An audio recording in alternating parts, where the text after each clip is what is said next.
ओ दिनै तामुलपुर जिल्ला दुलाराय बर' फरायसा आफादा जिल्लानिनो सिङाव थानाय नैबे तामुलपुर कलेजावहाय जोङो जिल्लानि साफ्रोमबो सानसुमैफोरखौ लानानै सानसुमैफोरनि मोनसे जथुम जों बेवहाय लानाय जादों आरो बे जथुमनि गुबै थांखियानो जाबाय जे बिटिआरआव गासै मोन 26 जाति जनगोष्ठीफोर दङ। आसामावबो बेबायदिनो 45टानिबो बारा जाति जनगोष्ठीफोर दङ आरो बे गासै जनगोष्ठीफोरनि गेजेराव जों बर' हारिया माबायदियै माने बिदा गिदिर हिसाबै जों जानानै थानो हायो आरो बिनि आरोबाव जोंहा मोनसे थांखि आरोबाव बेयो जाबाय मा जोंनि जिल्लायाव दुलाराय बर' फरायसा आफादा जोङो सानसुमैफोरनि बिथांमोननि जि माने हाबसोखोमानानै थानाय माखासे सान्थौ माखासे सानस्रि बिथांमोननि माखासे रोंगौथि बेखौ जोङो बोसोन हिसाबै लानानै जों माबायदि बर' समाजनि बर' हारिनि थाखाय जों खामानि मावनो हायो बे नोजोरजोंनो जोङो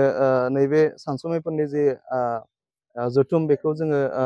लानाय जादों आरो बेनि गेजेरजों जोङो बर' हारिखौ गेरेमसा हारि दानायनि जि मोनसे बड'फा उपेन्द्रनाथ ब्रह्मनि सिमां बेखौ जों मावफुंनो थाखाय तामुलपुर जिल्ला दुलाराय बर' फरायसा आफादनि साफ्रोमबो जोङो मावथिफोरा जोङो नारा नाथा जोङो नाजागासिनो दङ आरो बेबायदिनो जोङो बिथांमोननि बोसोनखौ लानानै जों गाबोननिफ्राय मोनफ्रोमबो गामियाव हाबनायनि मोनसे जोङो थांखि लादों। बड'फा मिशन फर सास्टेनेबल चेन्ज बे मोनसे मिशनखौ जों मावफुंनायनि थांखिजों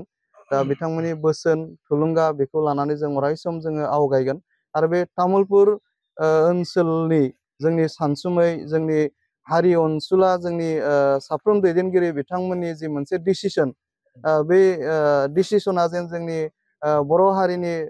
डिसिसनजों जोङो माने खाबजानाय जायो आरो जोङो आसामाव जोंनि बिटिआरआव जोंनि तामुलपुर ओनसोलनिफ्रायबो जाथिनि मावनाय माखासे गरन्थ लानाय समाव जोंबो जेन बेवहाय